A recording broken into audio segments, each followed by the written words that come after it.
ചെങ്കോട്ട സ്ഫോടനത്തിലെ മുഖ്യപ്രതി ഉമർ ഉൻ നബിക്ക് സ്വന്തമായി സ്ഫോടക വസ്തുക്കൾ ബോംബുകൾ നിർമ്മിക്കാനുള്ള ഒരു വർക്ക് സ്റ്റേഷൻ, ഒരു വലിയ സൂട്ട് കേസ് ഉണ്ടായിരുന്നുവെന്ന് അന്വേഷണ സംഘത്തിന്റെ കണ്ടെത്തൽ. അൽഫല യൂണിവേഴ്സിറ്റിയിലെ തന്റെ മുറിയിൽ ആദ്യമായി സ്ഫോടനത്തിന്റെ പരീക്ഷണം നടത്തിയെന്നാണ് കൂട്ടാളിയായിട്ടുള്ള മുസാമിൽ ഷക്കീൽ ഇപ്പോൾ അന്വേഷണ സംഘത്തിന് നൽകിയിരിക്കുന്ന വിവരം. അതായത് അൽഫല യൂണിവേഴ്സിറ്റിയിലെ തന്റെ മുറി തന്നെ ഭീകരപ്രവർത്തനത്തിന് വേണ്ടി ഉമർ ഉൻ നബി ഉപയോഗിച്ചിരുന്നു. ഈ മുറിയിലാണ് പ്രാഥമികമായി സ്ഫോടക വസ്തുക്കൾ നിർമ്മിക്കാനുള്ള പരീക്ഷണങ്ങൾ നടത്തിയത്. ചില സ്ഫോടനങ്ങൾ, ചെറിയ സ്ഫോടനങ്ങൾ ഈ മുറിയിൽ നടത്തിയിരുന്നുവെന്നും അതിൻ്റെ വ്യാപകമായ, അതിൻ്റെ വിപുലമായ പദ്ധതിയാണ് പിന്നീട് ഉമർ ഉൻ നബി നടത്താൻ ഉദ്ദേശിച്ചിരുന്നതെന്നും മുസാമിൽ ഷക്കീൽ ഇപ്പോൾ അന്വേഷണ സംഘത്തോട് പറയുന്നുണ്ട്. വൻതോതിൽ സ്ഫോടക വസ്തുക്കൾ ഹരിയാനയിൽ ഇവർ ശേഖരിച്ചിരുന്നു. ഈ സ്ഫോടക വസ്തുക്കൾ ജമ്മു കശ്മീരിലേക്ക് കൊണ്ടുപോകാൻ കാത്തിരിക്കുകയായിരുന്നു. അതിനുള്ള പരിശ്രമങ്ങൾ നടത്തിയിരുന്നു.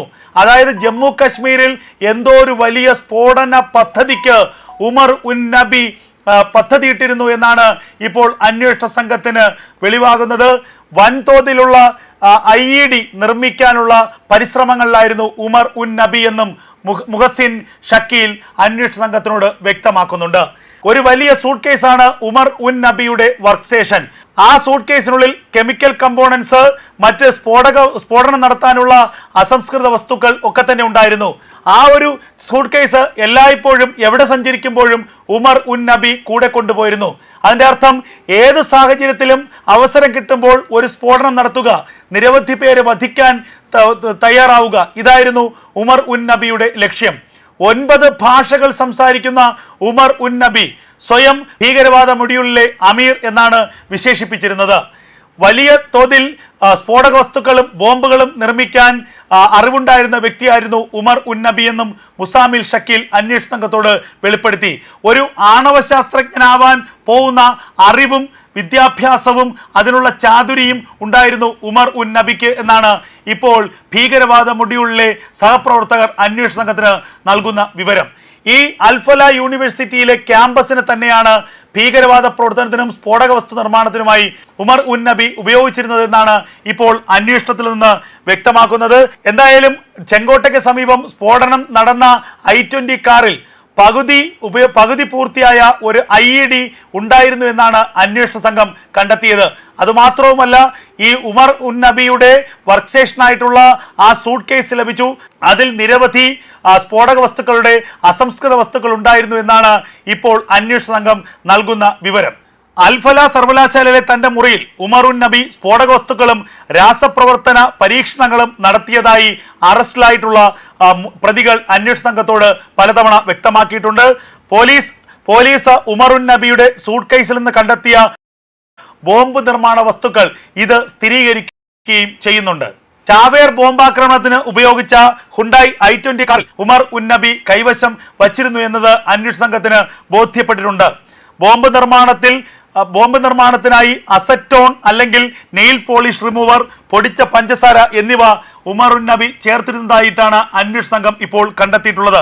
തുടക്കത്തിൽ ഭീകര മൊഡ്യൂൾ ഹരിയാനയിൽ ഒളിപ്പിച്ച സ്ഫോടക വസ്തുക്കൾ ജമ്മു കശ്മീരിലേക്ക് കൊണ്ടുപോകാൻ പലതവണ ശ്രമം നടത്തിയിരുന്നു. അവിടെ ഉമർ ഉൻ നബി വലിയൊരു സ്ഫോടന പരമ്പരയ്ക്കാണ് പദ്ധതിയിട്ടത്. എന്നാൽ ആ പദ്ധതി വിജയിച്ചില്ല. ചാവേർ IED നിർമ്മാണത്തിന് ഉപയോഗിക്കുന്ന യൂറിയ നൂഹ് മേവാദ് മേഖലയിൽ നിന്ന് കൊണ്ടുവരാൻ ഉമർ ഉൻ നബി പിന്നീട് തീരുമാനിച്ചുവെന്നും ഇത് കുറേശ്ശെയായി ആ മേഖലയിൽ നിന്ന് അൽഫല യൂണിവേഴ്സിറ്റി പരിസരത്തേക്ക് എത്തിച്ചിരുന്നതായും അന്വേഷണ സംഘത്തിന് ബോധ്യപ്പെട്ടിട്ടുണ്ട്. എന്തായാലും രാജ്യത്തിന്റെ വിവിധ ഭാഗങ്ങളിൽ വൻതോതിൽ സ്ഫോടനങ്ങൾ നടത്താനും വൻതോതിൽ ജനങ്ങളെ കൊലപ്പെടുത്താനുമാണ് ഉമർ ഉൻ നബിയുടെ നേതൃത്വത്തിലുള്ള ജെയ്ഷെ മുഹമ്മദിന്റെ ഭീകര മൊഡ്യൂൾ, വൈറ്റ് കോളർ ഭീകര മൊഡ്യൂൾ തീരുമാനിച്ചിരുന്നത്. അതിനുവേണ്ടി വലിയ പരീക്ഷണങ്ങളാണ് ഉമർ ഉൻ നബി നടത്തിയിരുന്നത്. 9 ഭാഷകൾ സംസാരിക്കുന്ന മിതഭാഷയായിട്ടുള്ള ഉമർ ഉൻ നബി താൻ സ്വമേധയ അമീർ എന്നാണ് വിശേഷിപ്പിച്ചിരുന്നത്. പ്രത്യേകിച്ച് ഭീകര മൊഡ്യൂളിന്റെ അമീർ. ഒരു തരത്തിലും മനുഷ്യത്വം തൊട്ടിട്ടില്ലാത്ത ഉമർ ഉൻ നബി ലക്ഷക്കണക്കിന് ആളുകളെ കൊലപ്പെടുത്തുക, വധിക്കുക എന്ന ലക്ഷ്യത്തോടു കൂടിയാണ് ഈ സ്ഫോടക വസ്തു ശേഖരമെല്ലാം തന്നെ ഒളിപ്പിച്ചതും പിന്നീട് സ്ഫോടക വസ്തുക്കൾ നിർമ്മിക്കാൻ തീരുമാനിച്ചതും. വൻതോതിൽ സ്ഫോടക വസ്തുക്കൾ നിർമ്മിക്കുന്നതിന് മുന്നോടിയായി ആദ്യ പരീക്ഷണങ്ങൾ ഈ അൽഫല യൂണിവേഴ്സിറ്റിയിലെ തൻ്റെ മുറിയിൽ തന്നെ ഉമർ ഉൻ നബി നടത്തിയിരുന്നതായാണ് ഇപ്പോൾ അന്വേഷണ സംഘത്തിന് ബോധ്യപ്പെടുന്നത്. തൻ്റെ വർക്ക് സ്റ്റേഷനായിട്ടുള്ള സൂട്ട് കേസിൽ ഒരു സ്ഫോടക വസ്തുക്കൾ നിർമ്മിക്കാനുള്ള എല്ലാ അസംസ്കൃത വസ്തുക്കളും എല്ലാ രാസഘടകങ്ങളുമായിട്ടാണ് എല്ലായ്പ്പോഴും ഉമർ ഉൻ നബി നടന്നിരുന്നത്. ഈ സൂട്ട് കേസ് എപ്പോഴും ഉമർ ഉൻ നബിയുടെ കൈവശമുണ്ടായിരുന്നു എന്നാണ് അന്വേഷണ സംഘത്തിന് സഹപ്രവർത്തകരായിട്ടുള്ള ഭീകര പ്രവർത്തകർ നൽകുന്ന പ്രധാനപ്പെട്ട മൊഴി.